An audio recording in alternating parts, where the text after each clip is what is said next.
Hey everybody, welcome back to another episode of I've Got Questions, a Premodern podcast.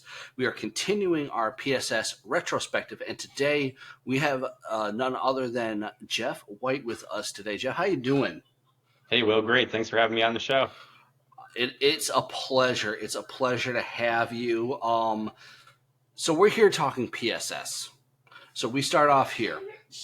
What was your first? 1 second. I apologize. My son is in the background. Daniel, if you're going to be upset, go to your room. Then do not be upset and keep your noise down. Thank you very much. Hi, I'm back. That's really patient parenting right there, my man. It can get worse. We'll see how the rest of the day goes. Anyway, going back to it. Our first spot is what? Because this is your first PSS, right? Yes. Yeah. Absolutely, as it was mine.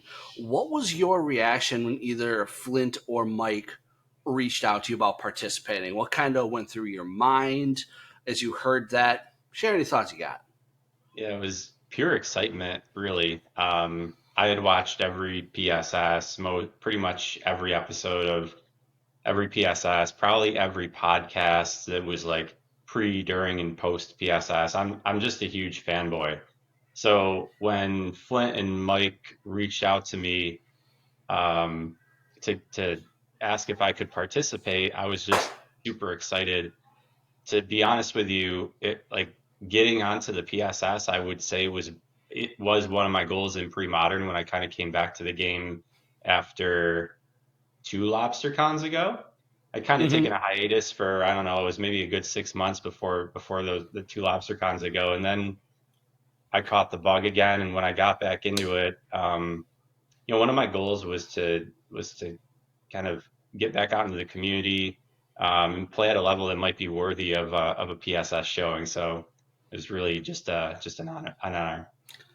Absolutely, and I think many of us echo that sentiment, and it's definitely well deserved.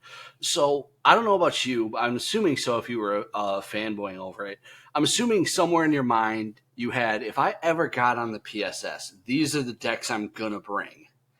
Did you have a sense of what decks? And this is before we knew about the structure of what decks you would bring to a PSS and how spiky versus showing off my decks I really like you would be. Yeah, I definitely thought about it to some degree. Not knowing if it's going to be kind of they've done brews in the past, they've done kind Yep. of more spiky stuff in the past. Mm-hmm. Um, so I got to say, like, just based on the way that the guys just tend to mix it up a little bit, I hadn't thought too deeply on it. Mm-hmm. But like I did think about it, and my style as a player, um, I bring decks that number one, I like to play. Number two, that should be competitive, at least in this PSS. Mm-hmm. And number three, can put on a good show, and maybe 3B could be underrepresented in the Sure. PSS and should be represented, like my Elves pick. So those Mm-hmm. are just generally my criteria. Um, Okay. like it's not for me. It's not like yeah, I would certainly have liked to won the PSS, but I didn't do like a whole analysis of like the possible metagame. I did not also do like just bring the three um, literal best decks. I left, like I kind of left a, I don't know, Goblins is certainly like a very popular deck and kind of a flavor of the week. But Mm-hmm. like UW Stifle Knot, I certainly consider that. And like Selden had just won LobsterCon with Landstill, so Mm-hmm. I just couldn't see myself bringing that either, even though I love the deck and love to play the deck. So like those are some knockout criteria for me on decks that I don't want to bring. I Mm-hmm. also just really, again, like value a good show, and I just worry about some decks that could just like play way too long, Sure. especially in my hands. I might need to think a little bit more about whether I counter something versus Mm-hmm. like a Tom Matelski who probably just knows. Yeah, I completely get it. So you had kind of a general criteria you had.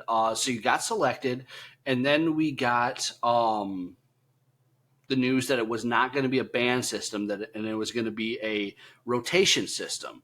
What were your thoughts on that versus what you had watched before, and how did it influence the decks you ended up choosing?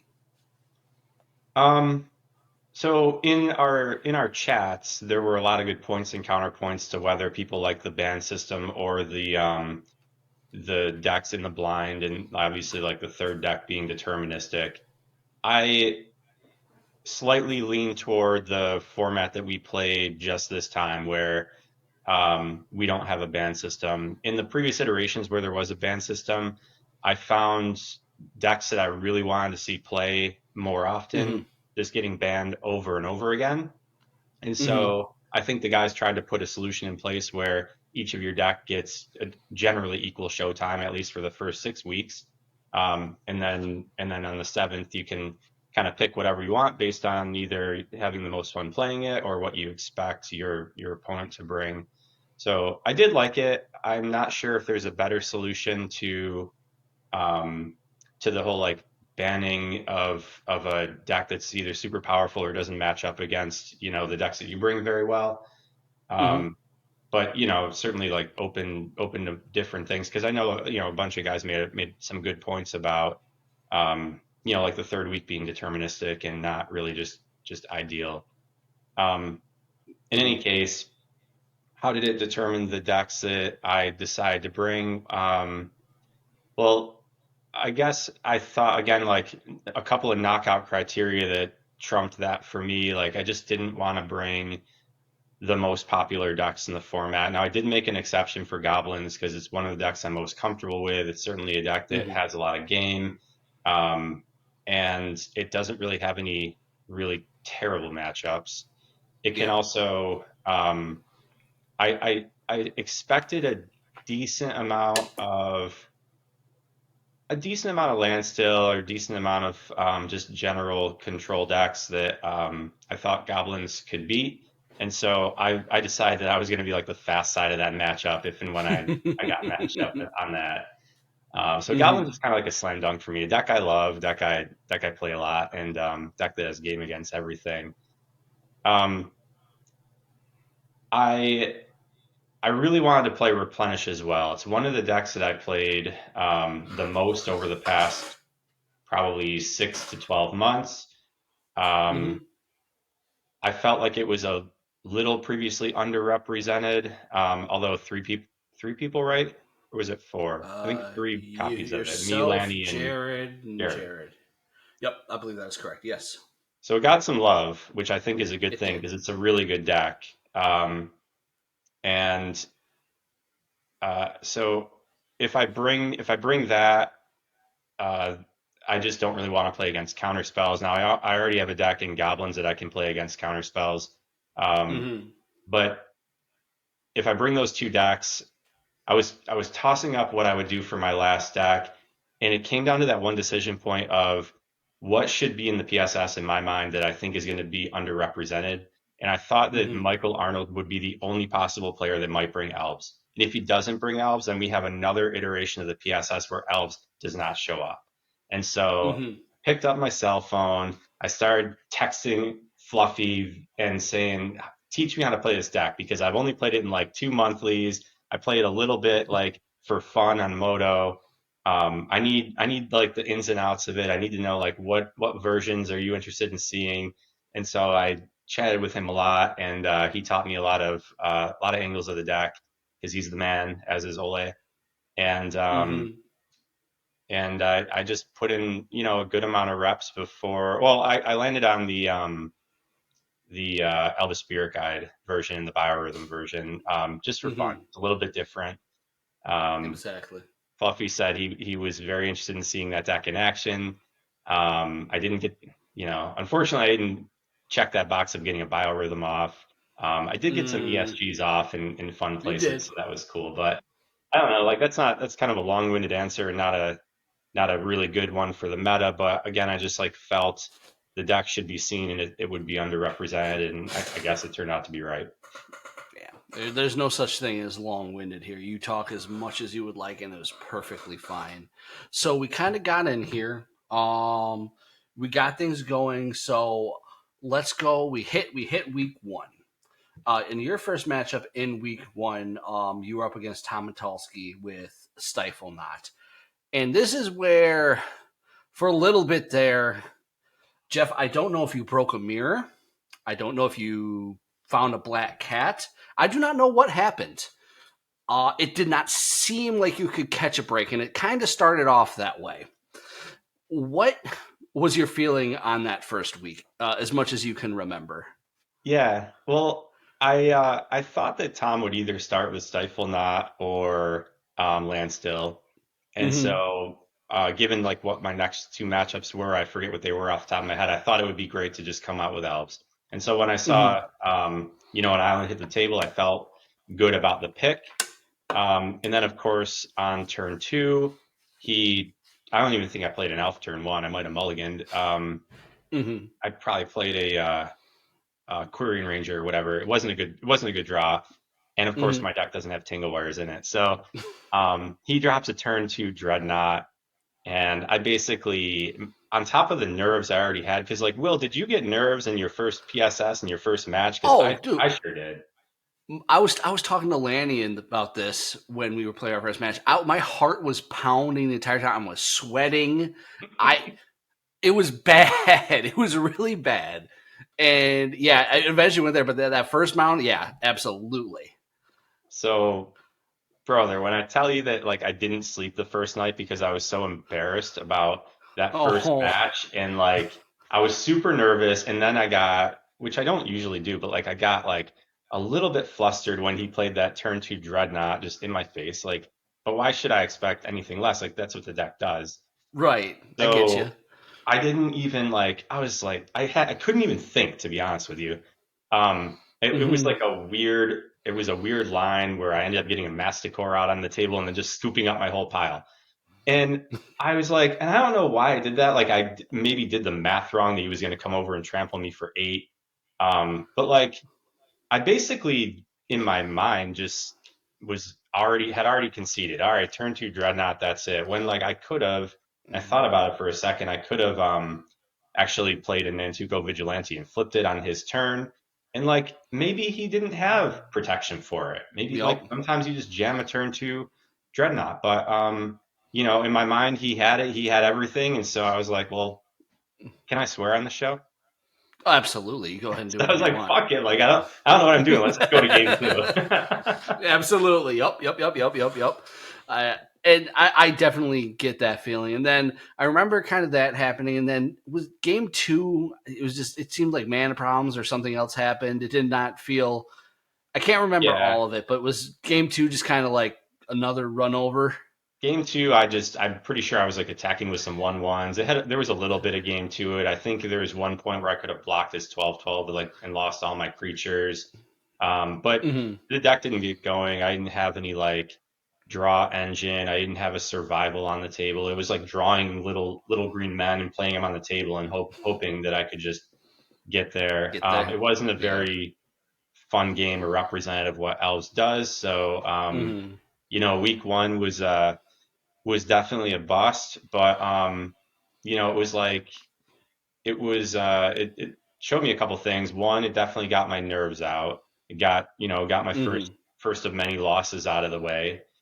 Um, and the other thing it taught me a little bit is like it kind of like reminded me why I came to pre-modern and old school Magic, and like I do a lot of cube drafting in the first place. Is like I do it for fun, and I am Hmm. competitive. I do like to win, but like fun is here and like winning is like way down here. And so when I Hmm. got invited to the PSS, like obviously I wanted to win, I wanted to put on a good show.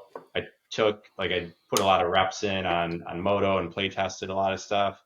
Like I came into that thinking about it very seriously. Um and it just not like that loss and playing so bad just like knocked me back to reality. Like I'm doing this for fun. I need to be just like Hmm. have more fun doing it. And the rest of the matches, I felt good. Like the nerves were gone, and It's awesome. I certainly made my fair share of mistakes. But like, Hmm. It was like a good coming back down to earth lesson for me on why I do this in the first place. I love it. I love it. So we kind of moved past the worst first week, and I initially in my first couple of these had our timeline wrong. So it was after week one we got the news that land tax got banned, Yeah. and what there was the discussion. It's been covered in each episode, but I'm getting everyone's perspective. Is what was your perspective of Flint and Mike kind of getting here and like what are we going to do? Because obviously we had a couple decks that had land tax in them. Where were you on that discussion when it happened? Um, so just to be clear, because like you probably get this about me, like I don't really, I pretty much go with the flow. I don't share a lot of opinions. I Mm-hmm. don't have a lot of conviction about these opinions when it comes to this game we play. So I didn't share any of Mm-hmm. this in the chat that we had going on. But if you asked me to give an opinion, it would be let's just play it out. We already had one Okay. week in. We already had dudes with one win or one loss under their belt. Like that's a good Mm-hmm. icebreaker when you get your win. Because Yep. it's the PSS, it's like it's a pretty big deal. Let's be clear. Mm-hmm. And then at that point, it's either like if you choose to reshuffle the decks, you kind of got to give those wins away. You kind of got to start from scratch. You can't come into this with like all the complete information Right. and like repick decks or let everybody repick decks. You almost have to start from Mm-hmm. scratch. I think would be the plan Yeah. B. So I was a big advocate in my own head anyway of just like let's play it where it lies. Let's let this be land tax slash parfait swan song, and let's just roll with it. Absolutely. Play it where it lies is a perfect analogy, and I'm going to watch some Happy Gilmore when I am off of this for my bedtime movie. So there's that. So we're going to week two. Nothing has changed. We're rolling on, rolling with the punches. You are up against Rich Shea, Parallax Replenish versus Parfait Oath. How I think so. I've heard Lanny say a lot that Replenish is favored in this match. And I do not know what testing you have. I have not played that match, and I mentioned it on the commentary. I'm like, I guess this makes sense. Yeah. But again, this was like another match where it felt like you couldn't get all the pieces lined up correctly to my remembrance and watching. It's like you'd have one or two things, and then you just couldn't find that last piece. There'd be this one or two turn gap or space where you can make it happen, and it just never seemed to come together. Was that the feeling you had when you were playing that match? Is just like you couldn't string what you needed together in time. Yeah, especially game two. I remember this match pretty well because so first of all, I do think that for what it's worth, it won't ever happen again, but like I do think Parallax Replenish is favored against Parfait. I think the Mm-hmm. deck's too quick, and Parfait has like no interaction. It has very little interaction with the deck.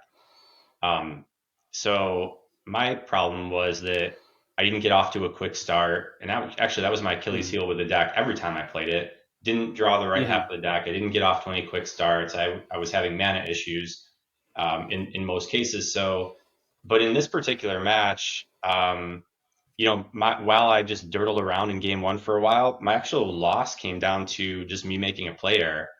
I remember Okay. playing a Parallax Tide, getting rid of his lands because I was very conscious of needing to protect against Armageddon. That's like Mm-hmm. the one way he can basically beat me. And then in my mind, I was like, okay, that's checked that box off. I don't have to worry about anything else. I, in error, play on my next turn my Opalescence instead of my Parallax Wave. Mm-hmm. And of course, he I think he swords my Tide, and then he was able to have like an amazing turn where he gets I think a seal to the top and got my opalescence. Where if I just play my Mm-hmm. my wave, um, he can't do anything. Swords is dead, and then Mm-hmm. once I get my opalescence, I can just blink all my creatures and blink all the shit, and he just can't win. Yeah. So Yeah. there was also like an interesting and probably bad line in that where I just went to get all my seals basically one onto the table so I could um, forget if that was game one or two. I think it was game one, but like just Hmm. protect my board, and forgetting that he had that he could just win with what's the blue card that I Zer's can't draw any of my weirding or cards anymore? What is it? Zer's weirding. Yeah, Zer's Zer's weirding. weirding.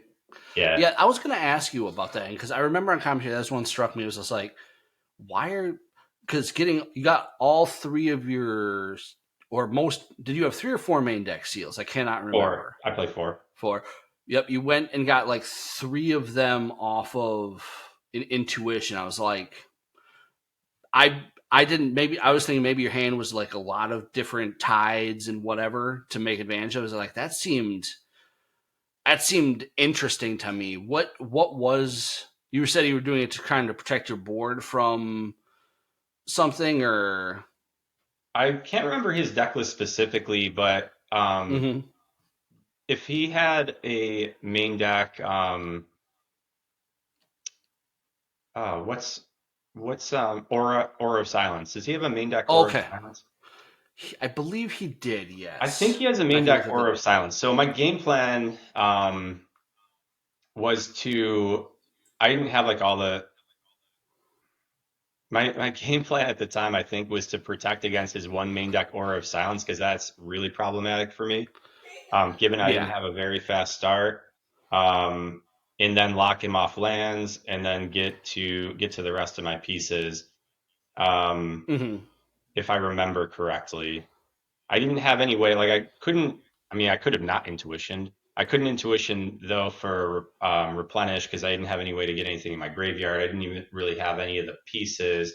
I certainly could have just Mm-hmm. got like the like the combo pieces off the intuition, hope he gives me the right one.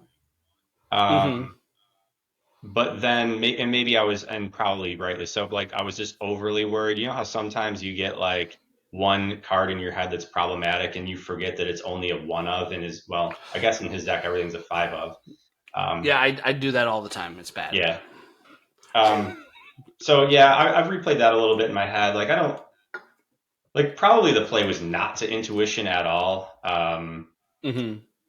But I was trying to protect a little bit against that aura because once he gets that on the table, I've played against that with replenish quite a few times, and it's not fun and borderline impossible to just beat that card Gotcha. against his deck. Like that gives him enough time to get going for sure.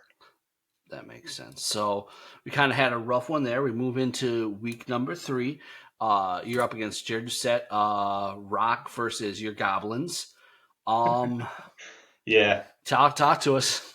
the infamous boy, that was a that was a fun one from my end of the table, even though I got demolished. So that was right in the middle of a sped weekend. Mano was commenting. He was one room above where I am right now, my son's room.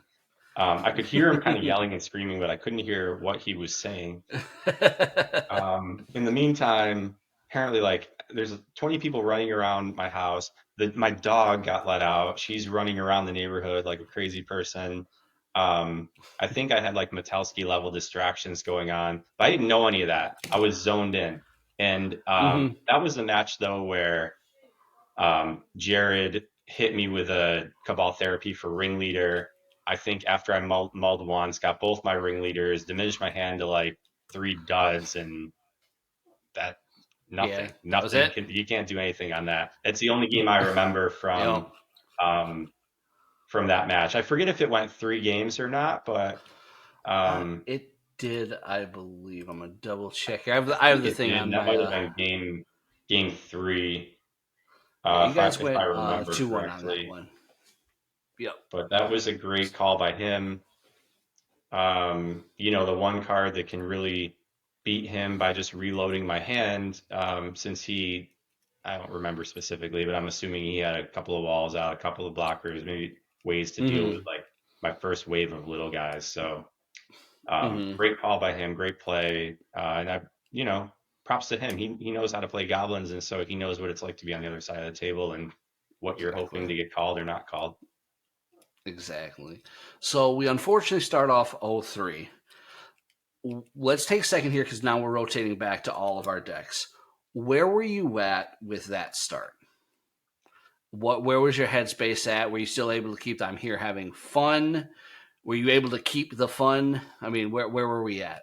Yeah, obviously it's disappointing. Like I'm Mm-hmm. not actually used to losing three matches in a row. I'm not used to going 2-5 in 7 matches. In usually any Magic that I play. So, but there is variance, and I'm playing against some of the best players in pre-modern too, where, in the case of like I where I really felt I just felt like in a couple of those I did dig my own grave. Like I Mm-hmm. know I learned from some mistakes I made. I made mistakes that were kind of obvious in retrospect, and I had like no one to blame but myself really. So Mm-hmm. um, if and like I can live with that. I'm the type of person that like just kind of tries to learn and move on. Mm-hmm. So I don't dwell on stuff again. Like remember what I told you about match one? Like I I committed right then like that I'm here to have fun. I'm Mm-hmm. still going to play my hardest. I'm going to try not to make mistakes because that's what I beat myself on the most. Not what my opponent's doing, Mm-hmm. but what I'm doing. So yeah, I Mm-hmm. mean, even though I was 0-3 and getting my ass handed to me, I was still having a lot of fun with my deck choices and you fine group of gentlemen. So plus Yeah, I knew 4-3 was in it. So I was just looking to make a run. exactly. Exactly. So we head into week number 4. We get to have our match in week 4. I was on Sly, you were on Red Green Goblins. Um, and I made the wrong deck choice in every sense of the word because I was a scaredy cat. Were you expecting me to be on Fluctuator? No, I didn't think you. Okay, I okay. did not. I did not think you were going to bring Fluctuator. But in the hmm event that you did, Goblins is the only deck that can beat Fluctuator that I had. Yeah. Elves has 0% chance. hmm Um, I mean, I guess if I get a perfect start and I'm on the play, I guess Replenish can beat it. Um, hmm and I think I had some graveyard hate in that sideboard, but Goblins for me was the best pick just because it's like I didn't think you'd bring it, but if you did, it's the only deck that can beat it just because of its raw speed and like the wastelands and my crypts can be a little problematic for you. And Oh, absolutely. and then to be honest with you, I was hoping I'd get the rematch against Stasis when you beat me in the semis of that, or was it the finals of that monthly? I forget which. I th- oh, what was it? Was it a finals? I We think it played might in have been the two. finals Did actually. we play in like two monthly top eights in a row? We did something. No, I can't you remember. and I only played once. I believe that was only the second time I played you. Okay. But I was on But Goblins, you yeah, were on Stasis, and you took it down. So I was like in the back of my mind hoping that we'd get a just a little rematch. bit. Yeah. Yeah, I was definitely. I think in hindsight, Fluctuator was the best thing because it was one of those matchups where if I bring that, like almost everything probably has to go right for all three of your decks, hmm and only the medium has to go right for me in theory. And it also makes sure my week 3 doesn't suck. But we didn't do it, so we picked Sly. Once you saw kind of that mountain come down on my side, what were you thinking? Um, I was just thinking, like whoever draws better. Um, I think a lot of people said that Sly is favored in that matchup. I think it's pretty close to 50-50. I don't know I about agree. you. You have a lot of Sly experience, but I've never had great luck in that matchup ever. yeah. So I don't know. Maybe I play it badly, but I do remember, like, I, I was just sitting there when we were playing, and it's just like I barely got game 1 because you almost pulled it out. I had to get lucky. It's like, man, and I kept keeping one landers Yeah, you drew games 2 and bad. I mean, 3. that was the time that variance came my way. You drew very bad, poorly in that match. Yeah, yeah, but I think you played it well. So I was unhappy to lose because I was like, man, there goes my plan. But it was like Jeff's got to win. He's going to go on. We've broken whatever things are going on, so we're going to go on a streak. So I was happy with that as well. So we move on to week number So wait, let me 5, just and ask you, you a question. So why did you not end up playing Fluctuator there? You said you I it was was like too scared. scared. I was What does that scared. I mean? did. That means I didn't. I was too scared of your Tormod script and you having the best possible thing and running me over. Whereas I felt with Sly, I had more control over my situation, if that makes sense. I felt like I could play that matchup. Whereas Fluctuator, like I played against Jared in week 7 with Fluctuator, and games 2 and 3, because I had picked up the first one, went exactly how I thought my games versus you would go. It's just like he's got the turn 1 lackey with the crypt and always has the crypt, and I just got it in my head. Yeah. Um, so what I failed to realize was, even if I lose that matchup, say I do, right? It lets me at least have a good shot in week 3 where I Right. can pick a better deck than Fluctuator versus Stiflemont. Which I ended up doing to myself twice because I'm just a glutton for punishment, apparently. But yeah, no, I was. It was a great match. I probably should have picked Fluctuator. But you played well, and it showed off the power of Ringleader too. Like, we were having some, even with the less than optimal draws, I was staying in there. But like, I think in each of those games, you hit Ringleaders or Yeah, multiple ones. twice, It's like just like, two ringleaders or oh, something. I mean, ringleader is just so nasty. it's Um, such a disgusting card. yeah, so nasty. So it is. So we did that. You got back on track. That's what we needed, and we were into week 5 versus Lanny with Grotog, and you were on Parallax Replenish again. Yeah. Um, tell us about this matchup. So I I've want you never to played the remember. matchup before.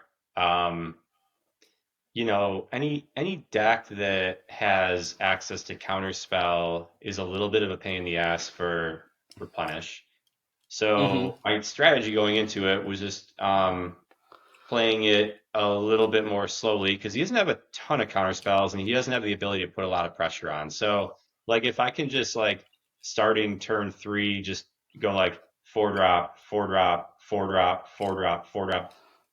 Mm-hmm. Eventually he not guaranteed because he has gush, but like there's a good chance he just runs out of shit. Like 4 drop, 4 drop, Yeah. 4 drop, replenish, replenish. Like that. This deck Yeah. can easily do something like that, and so he has to answer kind of like every single one because each one of those 4 drops is problematic for his deck. Tied not so much because he has mox diamonds, but Mm-hmm. like in a very low curve. But like it's certainly problematic when I just start stringing those together. So that was just my general Mm-hmm. strategy. Just that was another match where so game 1, Mm-hmm. it took me a while. I ended up getting in a position. Oh, I think I like bricked on lands for a while in game 1. Like I just needed another planes to Mm-hmm. get like a wave down if I remember correctly, or maybe it was a blue to for a tide. I don't exactly remember. But I finally got myself in Okay. a position where I had enough juice in my graveyard to go like replenish, and I think he just had exact seas on counter spells if I remember correctly. Mm-hmm. Um, and then game 2, just another one of those games where like, and I swear I've not experienced this. I know it's like a knock on the replenish deck, just general lack of consistency. Not all Mm-hmm. that dissimilar to the rock, where like sometimes Yep. you draw the half of your deck or the cards that you need, and sometimes you just draw air and you can't Don't. put it all together. And Mm-hmm. I just remember feeling like I just drew all air in game 2. Maybe that was the game I got kind of mana screwed and didn't have the second color land I needed. But um, that was my recollection from it, and that one just felt kind of bad. Like from my end of the table, I probably put forth like 10% of the fight that I felt like the deck had. And again, like Mm-hmm. if you remember my whole one of my whole goals in this is like let's make a good show for the viewers because like that's really Mm-hmm. kind of like what it's all about. It's not about like our glory. I mean, for like one person it is a little bit, but it's about putting on a good and fun show and a great environment, showing and being a showcase of of Premodern. So Hmm. I felt like the deck really let me down. Yeah. I mean, we'll make sure next time that we don't go near mirrors or black cats or Yeah. whatever. On the other I don't. hand, Will, like did get to showcase I think Rich's quote was, "I just don't understand Groatog." Like, in other words, the deck sucks. And basically, I didn't do shit for like 12 turns. And Lenny's like, I don't have a Quirion Dryad. I don't. Oh, he did draw two. He did draw two to three. Oh, maybe it was three of the best card in the format currently, The which is Meddling meddling Mage. mage. Yep, Yeah, that card's locked stupid. me I out hate that card. on that. So sitting around doing nothing until you draw three Meddling Mages against a deck that only has three spells to cast. Good game. Yeah, yeah. I know the feeling of decks letting you down and just being not quite getting there because my slide had certainly started at this point. So we go into week number 6. You are against Mike Arnold with Survival Elves versus his Angels deck. 1 second. Exactly what I told you before. I'm not going in my room. Then stop smacking stuff. Stop acting spoiled. I'm not acting spoiled. Since when did I say I was acting spoiled? Yeah, your tone of voice, that's what's telling me. That's not Hmm. me acting spoiled. You better watch it. Three strikes and he's out. Yeah, yeah, it's gonna be great. So we're going into week number 6, versus Star Spangled Slaughter versus Survival Elves.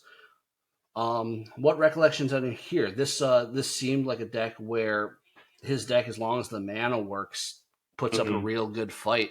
Oh yeah. How did it end up rolling? Yeah, I was not looking forward to this match. He's got main deck Fire Ice, he's got main deck Swords, he's got main deck Bolts. Like he's got a million spot removal, and then, um, a lifelink creature once my board is wiped. And uh, Mm-hmm. I felt good walking away from that one with a game win, and that I was like able to put up a fight. That's my Mm-hmm. recollection of that one. I was not looking forward to that matchup. I really needed his lands to not line up because that's what that deck does too on occasion. And Mm-hmm. he had the perfect mana. So if he has that, I think he's almost a mortal lock. Then he can, of course, he can bring Pyroclasm out of the side. Um, Mm-hmm. and it's just I think that's a real tough one for Elves. So I knew Yeah. I knew going into that second pod that I was gonna have to jam a creature deck against a deck that had access to like spot removal, pyroclasm, stuff like that, and just do the best I Mm-hmm. can to keep good draws, make good mulligans, and try and play through it. Yeah. Yeah, definitely a rough one. Ended up taking a game but dropping games. So you're at 1-5 at this point. Going into week number 7. So you were then up against Alvaro. I believe you were on Survival Elves again, and he was on his blue Dreadnought deck. And this one was the show of the Well Wisher, I believe. You did. There's a lot of gaining of life with the Well Wishers, and showed, I think, some of the power that blue white has over mono blue Dreadnought, Yeah. because it has different answers. What were your thoughts on this matchup? Um, so I played the Elves deck again because I was having the most fun playing it, and the Mm-hmm. first two matches um, didn't didn't showcase what the Elves deck could do. Like I was, and it didn't happen, but I was just so hell bent on dealing like 500 damage, like getting a slew of Elves out, getting my Cradle out, turning into a man, generating a bunch of fucking mana. Like doing stuff that's just not the grindy version of Elves. It's the broken version of Elves. So Mm-hmm. didn't end up happening. I did a little bit more grinding in that match, but I actually like the matchup against Mono Blue. I Mm-hmm. don't I don't think it's bad. I think Elves may even be favored. I'm not 100% positive. It's super fast, and Mm-hmm. I don't have to even worry about getting his Dreadnought off the table. I can just win. So Right. I didn't end up doing busted stuff, but I amassed enough little green guys to be able to swing over and put enough pressure on him. And I think if I remember correctly, Alvaro kept probably a questionable hand where he had an early dreadnought, but no protection for it. And I remember that. Yeah. I just had I just had my sex monkey handy, so Yeah. killed to my surprise, I just killed his dreadnought, and he just was stuck there like taking 4 or 5 points a turn, like trying to Yep. reassemble the combo. Um, Mm-hmm. so and he did have some powder kegs. Those were like I had to work around those, play around those a little bit, make a couple Mm-hmm. decisions there, but uh, yeah, I think probably just went to show that the blue white is clearly superior. When you even have a 2/2 on the board, he's not taking that damage, right? Like that was one Mm-hmm. of the problems against me and Tomatelski in our second game. He just had a 2/2 on the board, and like I can't attack with 1/1s into a 2/2. Yep. And so I'm stuck getting my draw engine online if I can ever find it without survival. So Yeah. No, that makes sense. that was kind of, to the best of my knowledge, that was kind of what happened. I was in that I had something to play for. I mean, I like Alvaro as much as I like anyone else, but like I was Mm-hmm. put in the role to play spoiler for the night and to Yep. make it interesting, and I was able to do that so that it came down to the last match, I believe, like win or loss on Lanny. Yep. Yep. You did, and you ended up the PSS 2-5. So in seventh place, not in eighth place. That distinction goes to other people. Was Um, it you? I don't even. and Did you actually get that? I I thought went. you I started out went. doing two No, and zero, I didn't went 2-0 to OX. you? I didn't catch a match win once I played you. Well, All of my matches were 2-1 except for the dreadnought matches, which don't count. But yeah, no, we came in last, so I was very much on board for your redemption arc PSS if they so choose to do so. Um, but now once it finished up, last match was over. We know we're not moving on. What were kind of your sitting there last day you've played? What were your kind of your feelings going through your head right there? I was just happy about the experience. I thought, again, I think that this is like one of, if not the premier events, just both from a player and a spectator standpoint. So I was really happy to and like humbled to have the experience and like humbled to get my ass kicked by such a bunch of good players.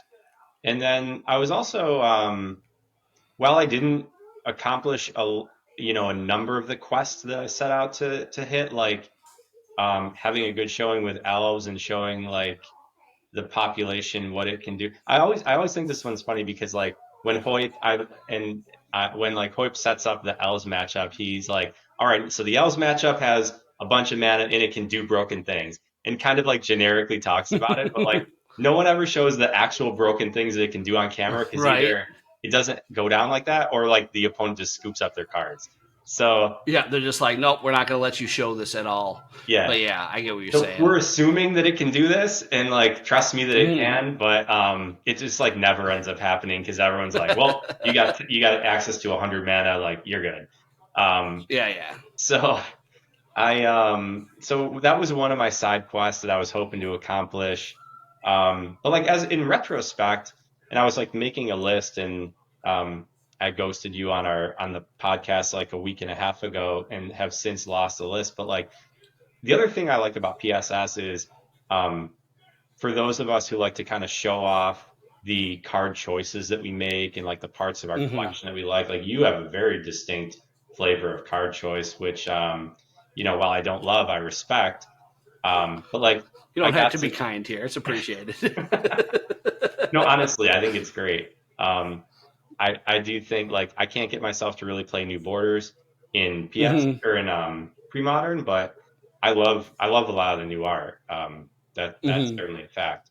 There's a lot of cool artists that are new and like I love their work. I just don't play it in PSS. However, Hmm. I was just in retrospect thinking about like all the side quests that I accomplished, like the cards that I chose to put into my decks that saw the light of day. on screen. Like for example, I got to get on camera I'm a big arena guy. I love arena Hmm. 1996 arena. Um, Turtleman Jared Sidekowski sent me unsolicited, just sent me a Beta Island altered by Anders Schmidt to Arena. It's the sickest altar ever. That's It's an awesome. amazing, yeah, amazing best gift I ever, second best gift I ever received. I'll tell you what the first one is in a minute. But I got to get Hmm. that island on camera, which is so sick. I got to show off, a bunch of my NFC arena cards. Like I didn't Hmm. play the 50-50 split ones. I should have as a troll to Ah. Flores who mistakenly thought my forest was an island and two lobster cons ago. But like those split cards and just like the aesthetic choices that we make in our decks, like I got to get all that out there, and so there were a That's bunch of awesome. side quests um, that I liked with that. Just getting a match win with elves was a quest of mine because I historically, and look, I'm not a very good elves player, um, but historically haven't had a ton of luck with it in monthly tournaments. So Hmm. getting that done was fun for me. And then just like, being part of the process, getting to do some commentary. It was just all a great experience. And that's how I walked away from the tournament. And I think that's very, very reasonable to do so. One would assume if you got the chance to come back, would you? Oh, You in would. a heartbeat. Oh, Yeah. definitely coming back. Yeah, I don't Absolutely. even need wife credit for this. This is a slam dunk. I mean, right from the comfort of my own home on my webcam. Hmm. Yeah, of course, I would if I ever get and I love that the guys mix it up. I love that they bring back the winner. I love that there's so many amazing players in the community, just overall good Hmm. guys, um, and people that bring different flavors of the deck they want to play. I'm sure the guys think about this. But yeah, of Hmm. course, if I ever had the opportunity to play again, I would take it in a heartbeat, as I assume you would. Absolutely. I would love my redemption because I don't want to be 1-7, and that be my legacy. But yes, I would certainly be back. So before we get into our three questions, any final thoughts? Any things on uh, things that were really good, things that you thought could maybe improve as we go forward, things that we didn't touch on? Anything? Floor is yours. Um, No, not a whole lot. I think it was like, look, all respect to Hoyt and Flint. I think the machine runs so smoothly right now. They do such a tremendous job.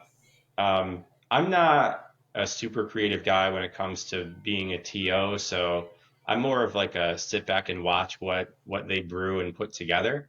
I don't really have Hmm. a lot of opinions on that. Although I will say that I do prefer like the established decks, like the spiky decks. I think the guys probably know that, Hmm. just in general versus like brews. I think that like they may be able to do stuff around like tier like 1, 2, 3 or whatever. Hmm. But like pre-modern has so many decks in the upper echelon. Like if they did anything that was like still spiky but not super spicy, maybe it's like ban the top five, right? And then give space Hmm. for like Terrageddon and like the decks that um you would then have to play if you can't pick up like goblins and sly and elves and dreadnought, etc. Hmm. So Yeah. but I love it. I love the show.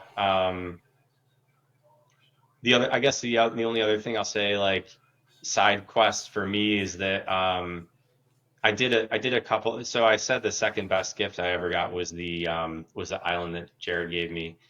The best gift Hmm. I got, and which started I don't know, I'll say like maybe a lifelong journey at this point, but I got married close to 10 years ago. It was 9 years ago this summer. And for my wedding, Ben Farkas, some of your listeners might know him. He's a pro tour player from old and a member of Team Sped. But we're doing like the pre-wedding shenanigans at my parents' house, and he walks in with the biggest smile I've ever seen on his face, and like a, a present for me. Actually, I guess me and my wife, right? It's our wedding. Hmm. Hands me this present. He's like, open it now, open it now. He can't contain his excitement. So I open it, and it's my first ever piece of original Magic the Gathering art. Is that memory jar Venerable behind you? Monk by D. Oh, Alexander Gregory. It's actually this piece right here. And awesome. this was the first ever art I picked up, received, and it was to this day the best gift I've ever gotten. So I it love it. kind of went on, and for the last 9 years, I've been like in the art market, dabbling with like picking up different things, commissioning different pieces of work from artists. And so as a side quest, I was kind of like really happy to be able to show off my pride and joy, which is this memory jar repaint. I That's commissioned it from awesome. Donato. The original memory jar, like most of the original art, is like this size, right? Like this gauge and break, Hmm. like 6x8, give or take. Um, and so Donato was like, well, how big do you want it? I was like, I don't know, how big can we go? Like 16 by 20, something like that. And so he starts the composition. He's like, I have so much more room for activities here. I have so much space on this canvas. Like, I got to add some elements. What do you want? I was like, oh, this is really cool. So the reason I love Jar so much, aside from it being insanely great art and the colors, and Hmm. Donato's a master, is for the short period of time where Jar was legal, I won it was like a JSS qualifier or something like that in Syracuse, with the Jar deck. I had put it together the night before, brought it to the tournament, made a quick like 8-0 or whatever it took, like just cut through the whole thing. And so I've just fond memories about that. And That's so awesome. because the Jar combo, as you probably know, like at the time anyway, um, relied on Megrim discarding, a bunch of cards and doing a bunch of damage. And Donato Yep. actually drew that card. I was like, well, Hmm. draw Megrim in there, number one, and then you can also draw Mox Diamond in there if you don't mind, because that's um, part of the deck as well. Like, let's just put elements of the deck in there that weren't in the I original love it. composition. It's like cracking open the jar, revealing the memories of the cards that were in the deck. I love that. That's Yeah, amazing. yeah. That's So awesome. I commissioned that from him like 3 years ago. It was one of like the bigger pieces I got, and just like acquired a bunch of stuff over the years when I've had a little bit of like extra money or like magic cards I could sell, or like Hmm. generally a form of trade. Like I'll sell something to buy something else, and then another thing that Hmm. Ben Farkas taught me, and kind of last thing I'll say is you know to fully enjoy your art, you got to mix up your walls from time to time. So I think in the middle of the PSS, I might have like redid the composition. I just picked up this secluded step um, I on love the it. market. I just sell a piece from Lorwyn to finance it, but just picked up that secluded step. So another pre-modern friendly card. There you go. So there's an Easter hunt for everybody watching old videos. See if we can see if Jeff's wall changes in between any matches, and let us know. So Jeff, as we finish up here, a tradition on the show, one of the reasons it's called what it is I do have three questions. The first question is, what, in your opinion, is the most overrated card in pre-modern? Well, I probably won't have three good answers for you, but I have been thinking about this a little bit because I have been, it's public knowledge now. Again, like another honor, um, Michael Arnold is, as you've probably seen, is now doing the Gauntlet series again. Mm-hmm. And I've been honored to be one of the 8 players selected for that. So you can see I have a bunch of boxes and cards, and I'm shuffling up a bunch of stuff in here to make decks. So I probably have a better answer to the most underrated card, but um, I guess I probably think the most overrated card in pre-modern. I don't know, it's so hard. Like I think maybe Mox Diamond, and Okay. the only reason I think that, it's not because it's not great in the decks that it's great in, is that um, I think that people try to put it in way too many decks and try to brew with it in way too many decks. And Hmm. I just don't think it's good in the field. Like I think it's good with some of the. I don't think it's just a good accelerant. Maybe that's just obvious to say, but like people probably try and like jam it as a fixer and an accelerant in too many decks Hmm. as they brew. And yeah, I just I don't see it being super potent. Now Lanny showed off the power of Mox Diamond when he had that God draw um, in the PSS finals. That was fucking ridiculous. That was amazing. So That was maybe it does deserve to be in every dumb. deck, um, Maybe, but I don't know. They can't get I that think lucky it's ever again. probably like I at this point in the meta, I think it's more of like a niche card than probably a lot of folks are like try to use it. Like it's so powerful and you try and break it, but Hmm. I don't know if it can be that broken. Gotcha. Okay. Now, what is your most underrated card in pre-modern? Armageddon. I think Armageddon Hmm. is is has anyone given that answer before? Or is that like old hat? No, no, that's not old hat at all. But it's a disgusting card. Yeah. Armageddon, I think obviously like it doesn't work against everything, right? There's a Hmm. lot of decks that don't care that much about being Armageddon, but the decks that do just fold.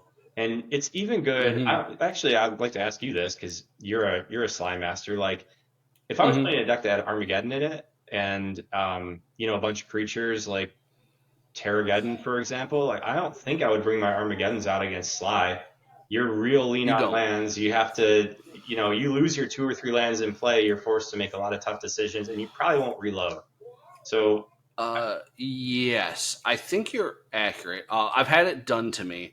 Um, I have the pleasure of playing against a lot of people. I get to play against Rich a decent amount, and we discovered that Armageddon is actually pretty potent in some cases against Sly if you're not getting ready for it. Like if I knew I was against Terrageddon, in that case, I would skulk on lands. I would not play them out all the way. I would have enough out to utilize for a fire blast or a lava dart, but I would keep them in hand.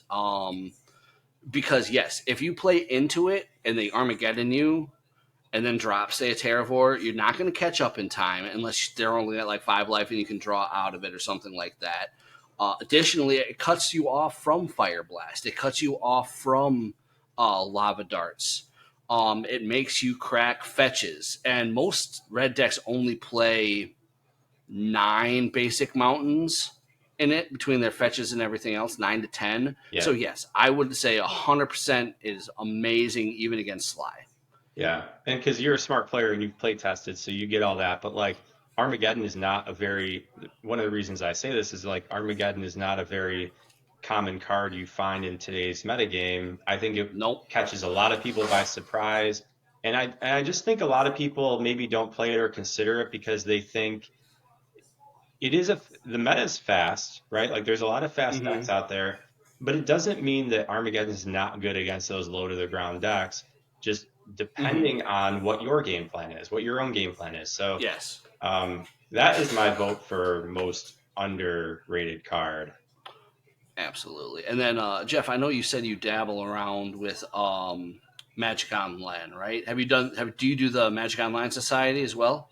I've never played in a tournament. Mostly, I just go on like just play test games. I just go on and see who's in the Yep. room, jam whatever decks and like iterations. I'm seeing if I can make some tweaks on. Like I was doing after I got blown out with my replenish deck 2 times. I was like making some tweaks on like, well, can I jam the best card in the format, Meddling Mage, into my deck? Is it good if I jam that Hmm. card in? Can I Hmm. should I be playing more like a faster version like Lanny brought? Should I be playing a slower version like how I had to Hmm. play my like the 2 matchups I was in? The combo like Hmm. the quick combo didn't work. So that's like how where I go on Moto to play pre-modern. And to be clear though, most of my time spent on Moto is when Vintage Cube comes on, and I just go to bed at 2:30 at night and um, will probably end up getting Alzheimer's because of it. But Yeah, it's you'll be all right. It's too worth good it, not right? to play. Fair enough. All right. So, what is a card that needs to be or should be broken in pre-modern, in your opinion, that has not been? Hmm. All right. So the pro- the pro- the the problem for me answering this question is Mm-hmm. I'm gonna give you a card I'm gonna work on breaking, but all roads lead to like Dreadnought, right? So like Sure. I could give you a card like I'm gonna try and break Awakening in the in the Gauntlet. But like Okay, I like if it. you're gonna play Awakening and then you're gonna play blue cards and you're gonna play Tradewind Rider, um, well then you need to play if you're gonna play blue, you need to play Gush. And if you're gonna play Gush, then you need to play like basically all roads lead to Dreadnought. So um, Yep. I I think if I was being real spicy, I would say Awakening, and I'm gonna break that wide open in the Gauntlet. But in reality, I would say Dream Halls. I Okay. think yeah, I think the Dream Halls deck, and I don't know if it's with or without Show and Tell. I think there's some sort of mono blue there that's going to be able to do something in the meta, and so that would be my vote. Dream Halls. I love it. I love it. That or So Reanimate. with that, yeah, we need a good reanimator deck. It's just the targets all died as swords. Yeah, they They all just died all swords. died as swords. Um, so with that being said, we have taken up a nice hour here. This has been an amazing conversation, Jeff. It's a pleasure talking to you. I've been on record saying you are one of my favorite people to talk to, just because you're so polite, you're so nice, and just a joy to be around. And it was a joy watching you and playing against you in the PSS. Well, thank you. Do I you have just need any? to return that compliment. You are one of the nicest guys in the community, and I just really appreciate the service that you and, of course, other content creators do by putting this out. It really is something that I look forward to and enjoy listening to. Well, we'll take all the support we can get for myself to Lanny and Flores to the pre-modcast guys to all of them. As I've said at the end of every podcast, if you want to find pre-modern, no matter where you are, it's just a Google search away. You'll find plenty. So with that, Jeff, I'm going to say good night to you and good night to our audience. Thank you everybody for tuning in, and we'll have some more PSS retrospectives coming up. Big tournaments coming up. Misty Mountain has their event this Saturday for their Fall Cup. Euros is in 2 weeks after that on the 30th. Just had a nice one out in New York for the Sacred Torch. So it's out there, guys. You can always find it. So with that being said, my name is Will. We've been with Jeff, and we will talk to you later. Everyone, take care and Thanks, have a Will. wonderful night.